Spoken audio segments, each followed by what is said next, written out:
There is a windmill standing in the Chihuahuan Desert that has not been connected to a water bill in more than 100 years. It just spins. It pulls water up from deep in the earth. It feeds a tank, and the tank feeds the house. No meter, no utility, no monthly statement. Old colony Mennonites figured this out in 1922, and 100,000 of their descendants are still running it today. A version of this system fits on a standard residential property. So here's the question nobody seems to want to answer. Why did most Americans stop doing this? That is not a rhetorical question. There is a real answer, and it involves a legal structure most homeowners have never heard of, a research study that sat quietly for 9 years before anyone acted on it, and a small community in northern Mexico that almost accidentally became the longest running proof that water independence is not a fantasy. It is a system, and systems can be understood. Stay with me. The Mennonites who settled in Chihuahua in 1922 arrived with almost nothing. No infrastructure was waiting for them, no municipal water grid, no utility hookup. They came from Manitoba and Saskatchewan, about 4,200 families in the first wave, and they landed on a semi-arid plateau sitting above 2,000 meters of elevation. The land was dry, the rainfall was scarce, and there was nobody coming to connect them to anything. So they did what people do when there is no other option. They found the water underneath them, they drilled wells, they built windmills, papalots, the locals called them, to pull that groundwater up. And then they built something simple on top of that, an elevated tank called a tinaco. Water goes up into the tank, gravity brings it down into the house, clean pressure, no pump bill, no electricity running day and night, just physics doing the work that a utility company now charges you for. This is the part that should stop you, because this is not complicated. The mechanism is 3 steps. Wind pulls water up from the well. Gravity holds it in a tank above the house. The cistern underground buffers the supply so the family never runs dry between wind events. That is the whole system. There are no moving parts that cost money to run. No subscription, no meter, no one reading a number on the side of your house once a month. By 2020, researchers documenting the Cuauhtémoc Aquifer, the water table under those Mennonite colonies, counted 4,071 wells drawing from it. Remember that number. It matters later, and not in the way you might expect. Here is the thing that changes how you see this. The Mennonites did not invent this idea. They just never stopped using it. Thomas Jefferson was designing cisterns at Monticello as early as 1772. By August 1809, a brick mason named Hugh Chisholm was laying 4 brick cisterns into the ground at Jefferson's property. These were underground chambers meant to supply the household with stored water independent of any outside source. This was not unusual. This was standard. The USDA began publishing its Farmers Bulletin series in 1889, and those bulletins covered farmstead water supply as basic household knowledge, the same way they covered crop rotation or timber framing. This was not fringe. This was not survivalist. This was how American homeowners were expected to operate. The grid arrived, and then quietly, this knowledge stopped being passed down. That is where most people assume the story ends. The grid was convenient, so people switched. But that is not the whole story, because convenience does not explain what happened next in states like Colorado, Utah, Nevada, and Arkansas. In those states, the law did not simply stop teaching rainwater and groundwater collection. The law started restricting it. The doctrine that made this possible is called prior appropriation. It is a legal principle rooted in the 1800s Western settlement law, and it operates on a simple rule: first in time, first in right. Whoever filed a water claim first owns the rights to that water.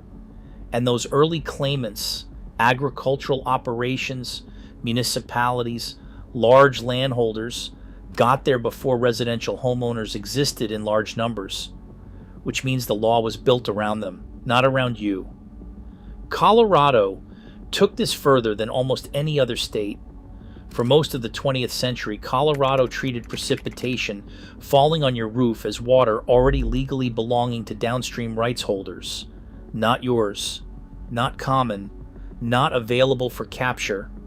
The state's position was that if you caught it, you were taking it from someone who got there first. It sounds absurd, but it was the actual legal framework. And then in 2013, here's the trapdoor. Mexico's National Water Commission, CONAGUA, stopped issuing new well permits in Chihuahua. The aquifer those 4,071 wells had been pulling from for a century was in crisis. Wells that once reached water at 200 feet were now drilling past 1,200 feet. Some went past 2,500 feet and still came up dry. The people who had built 100 years of water independence, people who had made the system work longer than most American utility companies have existed, had hit a wall they could not drill through. If that happened to them, the question is no longer academic. What does that mean for the rest of us? The prior appropriation doctrine did not appear overnight. It was not written in response to modern water scarcity or environmental concern. It was built in the 1800s during Western expansion, when the first people to stake a claim to a water source, a river, a creek, a spring, got to keep it. Agriculture got there first. Municipalities got there next. Residential homeowners arrived decades later, and by then the ledger was already full. The EPA Handbook on Rainwater Harvesting Policy says it plainly. It is first in time, first in right. The law was not designed against you. It was just designed before you existed in the equation. This is where the anger, if you feel it, becomes something more useful than frustration. Because this is not a conspiracy. It is something colder than that. It is architecture. The system was built to serve whoever was already inside it, and it has been maintained, sometimes actively, sometimes just through inertia, ever since. Here's the detail that matters. In 2007, Douglas County in Colorado commissioned a study through Leonard Rice engineers, paid for by the Colorado Water Conservation Board. The researchers wanted to know whether residential rooftop rainwater collection was actually harming downstream water rights holders. They ran the numbers. Their finding: roughly 97% of water that falls on a residential property never reaches a stream or river at all. It absorbs into the ground. It evaporates. It disappears into landscaping. The hydrological justification for restricting home collection was essentially non-existent at the residential scale. They had that study in 2007. Colorado did not legalize 2 rain barrels, meaning 2 barrels totaling 110 gallons, until August 10th, 2016. 9 years, with the data sitting there. Notice what that gap tells you. This was not about water protection. It was about a legal structure that had never made room for the homeowner, and that moved only when the political pressure to move became unavoidable. Now stay with me, because this is the part of the story most people never reach. There is an island in the Atlantic Ocean with no rivers, no aquifers, no municipal water source of any kind. For over 350 years, the people living on this island have been drinking rainwater they caught off their own roofs, not as a backup plan, not as an emergency measure, as the primary, legal, mandatory water supply for every building on the island. Bermuda. The Public Health Act of 1949 requires every building in Bermuda to catch at least 80% of the rainfall that lands on its roof. The building code specifies tank capacity, 8 gallons of storage per square foot of roof. Today, roughly 85% of Bermuda's residents drink harvested rooftop rainwater as their main water source. There is a peer-reviewed paper in the Journal of the American Water Resources Association, Roe 2011, Volume 47, Issue 6, that documents the full system. It works. It has always worked. An entire island of people has been proving it for 3.5 centuries. If a densely populated island can make rooftop water catchment its legal standard and its primary water supply, and if engineers, public health officials, and 300 years of residents have signed off on it, then the question of whether a house can do this is already answered. The question was never whether it worked. The question was always who benefited from you not knowing that. So here is what you can actually do right now. On a standard residential property, the National Conference of State Legislatures has tracked this. 31 states, Washington, D.C., and 2 territories allow unrestricted rainwater collection. Most Americans live somewhere they can start immediately. The Texas Water Development Board publishes a full manual on rainwater harvesting. North Carolina State Extension has documented the yield math, approximately 600 gallons of water for every inch of rain that falls on every 1,000 square feet of roof. There are 3 entry points. The first is simple. Use 2 food-grade 55-gallon drums, basic fittings, and a gravity-fed spigot.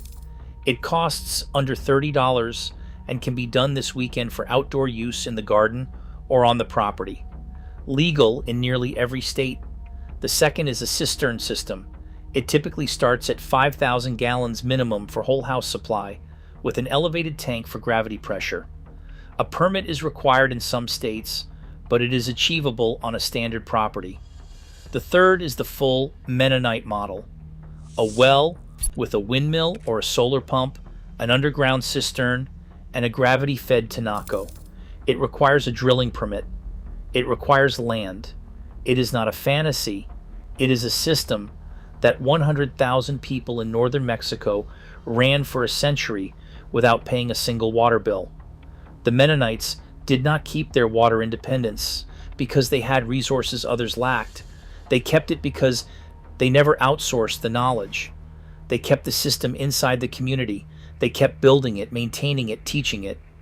When the grid arrived, they looked at it and kept drilling anyway. Jefferson had cisterns in 1809. Bermuda made rooftop collection mandatory in 1949. Colorado waited until 2016 to allow 2 barrels. Mexico shut the Mennonite permit window in 2013. And you can start a version of this for $30 this week. That is the Ark. From a brick chamber under Monticello to a spinning windmill over a dry Mexican plateau to a barrel in your yard. The knowledge was never lost. It was just systematically moved to the edge of what people assumed was possible. You are the type of person who notices when something useful quietly disappears from ordinary life. So tell me in the comments what your state currently allows, because the community that builds this map is more powerful than any single well. Next time, the insulation method Mennonite builders used in Manitoba, which cut heating costs by more than half, and why modern building codes made it almost impossible to replicate.